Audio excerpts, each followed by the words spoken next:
Good morning, friends. Something that we have learned this year is that sometimes things change, and a lot of times those changes are hard.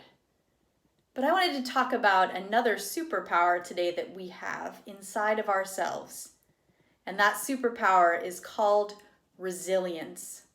Resilience is something inside of us that helps us get through hard stuff.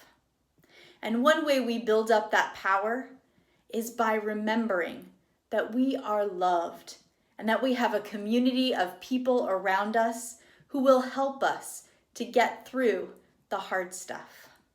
And we know that our loved ones and our community can pull together and we can use all of our resilience to see us through until times get easier. Today's story is about a little girl who has a lot of hard changes in her life. But through this story, she and her family use their love for each other and their power of resilience to build their lives in a new and wonderful way. I hope you enjoy it. Home in the Woods by Eliza Wheeler. This is my family. Marv, Rich, Ray, Mum, Bea, Doll, Eva, Lowell, and this is me, Marvel. Dad lives with the angels now, and we need to find a new home. Summer. Deep in these woods we find a shack, all wrapped in tar paper. It's hot outside, but the shack looks cold and empty, like I feel inside. You never know what treasures we'll find, says Mum. In the shack, we don't see any treasures. A wooden table, empty crates, rusty oven, dusty shelf, potbelly stove, and box springs. But Lowell and Eva find a door in the floor. Below is a root cellar filled with old glass jars, a tin pail, a pile of rags, and a pitcher pump that goes up and down, and out comes a stream of cool, clear water.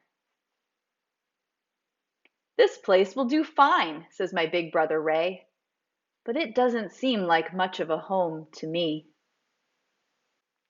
Outside, the ground is a blanket of rotting leaves. Doll and Bee dig underneath to find soft, dark, rich soil.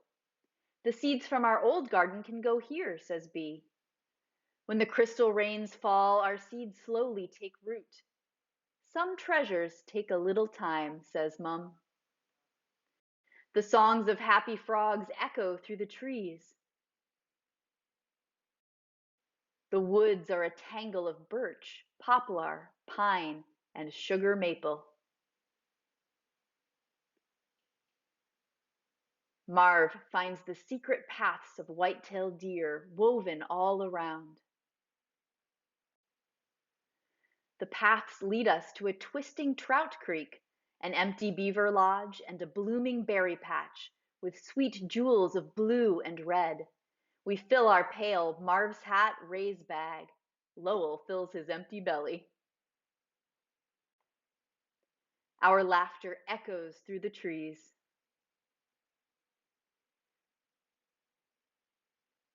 Autumn. Cool winds come and spice up the air and fill it with rust and ruby leaves.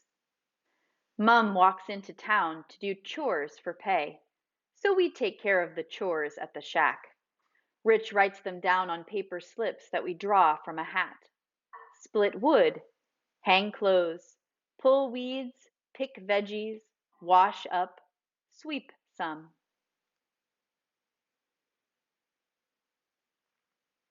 We fill the glass jars with Mum's berry preserves and the harvest from our garden. We'll save them for winter and stack them in the cellar like buried treasure. When we need more supplies, we head to Bennett's General Store. The windows are full of marvelous things: catalog dresses, pearly sweets, shiny tools, wind-up toys. But Mum's chore money can only buy some basics: baking flour, soap flakes, lamp oil. We say nothing at all on the long walk home. Back at the shack, we invent a new game. General store. We can buy anything we want. Rich is the banker. Marv pumps gas. B sells fine hats. Lowell is the jeweler. I display mud sweets. Our laughter echoes through the trees once again. Winter. The days are dark and bitter winds blow. Ray and Marv trek out to hunt for food. Bee huddles in the lamp's glow.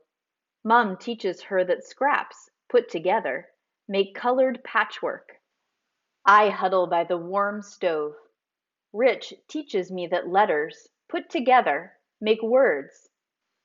And words, put together, make stories. Most days, Ray and Marv return from their hunt with nothing at all. But tonight they are proud and tall. We plunder our stores and Mum works the oven like magic. A feast for the kings and queens of the forest, Rich says. Soft loaf bread, baked green beans, wild turkey stew, and blueberry pie. Snow falls in a blanket of diamonds all around the shack. The jack pines sway above as we fall asleep close together. But Mum stays awake into the night, whispering to the stars. Spring. After many months, warm, fresh air comes pouring into the shack. The cottonwoods are all in bloom. Me and Bee carry Mum's loaf bread and blueberry jam to the neighbor's farm. They fill our pail with milk and our hat with golden eggs.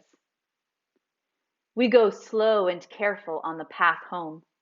Bee calls out the flowers' names. Wood violet, dwarf iris, pink lady's slipper, pitcher plant. The songs of happy birds echo through the trees. Here, in these woods, I find my brothers, my sisters, our Mum and me, marvel. The shack all wrapped in tar paper looks different now, warm and bright and filled up with love. Like I feel inside.